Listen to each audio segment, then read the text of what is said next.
Pamirsa, kecap sabar upami dicarioskeun mah gampil, tetapi nalika dilarakeun eta kalintang sesahna. Kumargi ujian sabar mah teu aya watesna.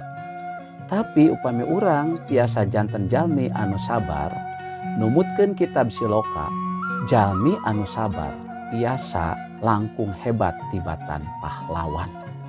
Kumargi kitu hayu urang diajar sabar, sanaos sabar teh sesah dipraktekeunana, tapi urang kedah diajar ti waktos ka waktos, ti dinten ka dinten. Jalmi anu sabar contona Patani. Patani melak tatanen, dina waktosna nalika anjeunna ngantosan sabar ngantosan, tungtungna anjeunna tiasa hasil panen anu sae.